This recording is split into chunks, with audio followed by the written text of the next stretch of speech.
Hi అండి. Hello అందరికీ. ఎలా ఉన్నారు? అందరూ బాగున్నారా? అందరూ బాగుండాలని ఆ దేవుడిని మనస్ఫూర్తిగా కోరుకుంటూ ఈరోజు వీడియో అయితే స్టార్ట్ చేశాను. ఈరోజు వీడియో వచ్చేసి పొద్దున్నే నేను ఏం చేస్తాను అనేది ఈ వీడియోలో చెప్తాను. ముందైతే నైట్ మిగిలిన అన్నం కూర ఉంటే కలిపేసి కొంచెం కోళ్ళకైతే వేసేసాను. ఇంకా గిన్నెలు నైట్ ఉన్న గిన్నెలు అయితే ఇంకా ఉదయాన్నే ఇలా వాష్ చేసేసి వంట అయితే మొదలు పెడతాను అనమాట. ఇలా అన్నీ వాష్ చేసేసుకున్న తర్వాత ఇంకా వంట అయితే మొదలు పెడతాను.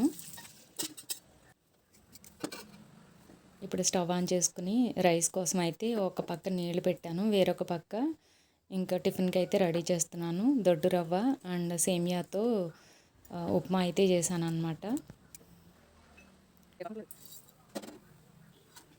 1 కప్పు రవ్వ, హాఫ్ కప్పు సేమియా వేసుకుని రవ్వ ఉప్మా చేసుకుంటే చాలా బాగుంటుందండి. ఇలా అది వేయించి పక్కన ఉంచుకున్న తర్వాత వేరొక బాండీ పెట్టుకుని ఆయిల్ వేసుకుని పోపు దినుసులు అన్నీ వేసుకుని ఉల్లి పచ్చిమిర్చి క్యారెట్ ముక్కలు వేసుకుని అవి కొంచెం వేగిన తర్వాత ఉప్పు నీళ్లు వేసుకుని ఇంకా అందులో నీళ్లు మరిగిన తర్వాత వేయించుకున్న రవ్వ వేసేసుకుని మూత పెట్టాను.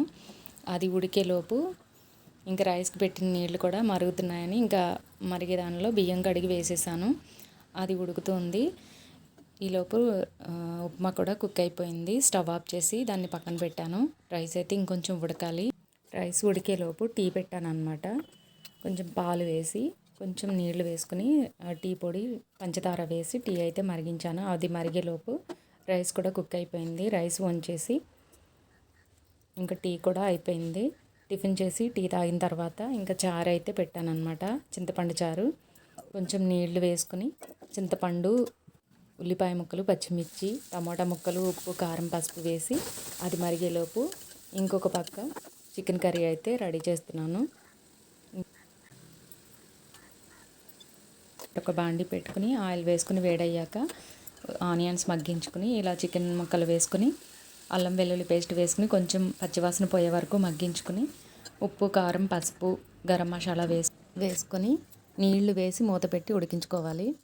అది ఉడికేలోపు చారు కోసం అయితే ఇలా మసాలా సిద్ధం చేసుకున్నాను. కొంచెం మిరియాలు, 1 టీ స్పూన్ జీలకర్ర, 1/2 టీ స్పూన్ ధనియాలు, 1/2 టీ స్పూన్ మెంతులు, 1 ఎండుమిర్చి, ఒక 7-8 వెల్లుల్లి రెబ్బలు వేసి మెత్తగా ఇలా పేస్ట్లా దంచుకుని పక్కన ఉంచుకోవాలి. ఈలోపు కర్రీ కూడా కుక్ అయిపోయిందనమాట. ఇలా కుక్ అయిన తర్వాత ఇది స్టవ్ ఆఫ్ చేసుకుని పక్కన ఉంచుకుని ఇంకా చారు మరుగుతున్న చారులో అయితే చిన్న బెల్లం ముక్క వేసుకుని వేరొక పక్క తడక పెట్టుకుని ఆయిల్ వేసి ఉల్లిపాయ ముక్కలు వేసి దోరగా వేయించుకోవాలి. ఇప్పుడు కరివేపాకు, ఎండుమిర్చి కూడా వేసుకుని మనం దంచి ఉంచుకున్న మసాలా పేస్ట్ వేసుకుని మాడకుండా దోరగా వేయించుకుని మరుగుతున్న చారులో వేసి కలుపుకోవాలి. అంతేనండి, చారు రెడీ అయిపోయింది. చాలా బాగుంటుందండి. ఇలా మీరు ఒకసారి ట్రై చేసి చూడండి. లాస్ట్లో ఇంకొత్తిమీర వేసుకుని స్టవ్ ఆఫ్ చేసుకోవడమే. ఇంక ఈరోజు అయితే ఉల్లి, పచ్చిమిర్చి, టమాటాలు తెప్పించాను అనమాట. అవి క్లీన్ చేస్తున్నాను. పచ్చిమిర్చి తొడిమలు తీసేసి ఒక బాక్స్లో అయితే పెడుతున్నాను. ఈ బాక్స్ చూడండి చాలా బాగుంది కదా. ఫ్రిడ్జ్లో స్టోర్ చేస్తున్నాను పచ్చిమిరపకాయలు పెట్టి. ఇది అయితే నాకు బిస్కెట్లుగా వచ్చిందనమాట. ఫ్రిడ్జ్ నీట్గా ఉంటుందని కవర్లతో పెట్టకుండా ఇలా బాక్స్లో పెట్టి అయితే పెడతాను. తర్వాత ఉల్లిపాయలు కూడా క్లీన్ చేసుకుని పైన ఏమన్నా పొట్టు ఉంటే క్లీన్ చేసుకుని ఇంక ఉల్లిపాయలు కూడా బుట్టలో పెట్టేస్తున్నాను. చిన్నవి ఒక బుట్టలో, పెద్దవి ఒక బుట్టలో పెడుతున్నాను. ఇంకా వాటికి నుంచి వచ్చిన పీల్స్ అయితే ఇలా మనకి బాక్సెస్ వస్తాయి కదా డిస్పోజల్ బాక్స్లో, ఇంకా వాటిలో అయితే పెట్టేస్తున్నాను మొక్కలు మొదట్లో వేయడం కోసం. ఇంక ఇలా ఈ బాక్స్లో టమాటాలు, పచ్చిమిర్చి పెట్టేశాను. తర్వాత ఒక బాక్స్లో అయితే వేరొక బాక్స్లో కరివేపాకు, అల్లం పెట్టాను. ఇలా బాక్స్లో పెట్టుకోవడం వల్ల ఫ్రిడ్జ్ నీట్గా ఉంటుంది. మనం వంట చేసినప్పుడు బాక్సులు పళంగా తెచ్చుకుని వంట చేసినంతసేపు మనం యూజ్ చేసుకున్న తర్వాత మళ్ళీ ఆ బాక్సులు పళంగా మళ్ళీ ఫ్రిడ్జ్లో స్టోర్ చేసుకోవచ్చు అనమాట. ఫ్రిడ్జ్ నీట్గా ఉంటుంది. అలాగే అన్నీ మనకు ఒక దగ్గర ఉంటాయి. అలాగే స్టవ్ చల్లారిన తర్వాత ఇంకా క్లీనింగ్ అయితే చేసేసాను అనమాట. స్టవ్ కూడా ఒకసారి ఇంకా నేను వంట చేసిన పాత్రలన్నీ వేరొక గిన్నెల్లోకి తీసేసుకుని ఇంకా వంట పాత్రలన్నీ కూడా వెంటనే కడిగేసాను అనమాట.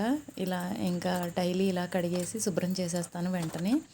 ఎప్పుడప్పుడు చేసుకుంటే మనకి ఇబ్బంది ఉండదు కదా.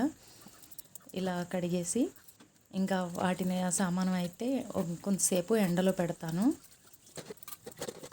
ఎండలో పెట్టడం వల్ల చాలా నీట్గా ఉంటాయి, చెమ్మది ఉండదు. తర్వాత ఇంకా సింక్ కూడా క్లీన్ చేసేసి స్క్రబ్బర్లు కూడా ఒకసారి క్లీన్ చేసేసి ఎండలో అయితే పెడతాను. అలా స్క్రబ్బర్లు క్లీన్ చేసి ఎండలో పెట్టుకోవడం వల్ల మన చేతులకి ఎలాంటి బ్యాక్టీరియా అనేది రాదనమాట. గోళ్ళు పాడవడం అలాంటిది ఉండదు. దుర్వాసన కూడా రావు ఆ స్క్రబ్బర్లు. నైట్ టైం అయితే ఉప్పు నీటిలో వేడి నీళ్ళలో ఉప్పు నీటిలో వేసి కడుగుతాను.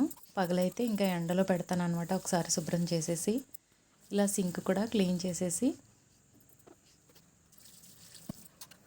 పని అయితే కంప్లీట్ అయిపోయిందనమాట కిచెన్లోది. ఒకసారి సింక్ అంతా ఇక్కడ ప్లాట్ఫామ్ కడిగేసి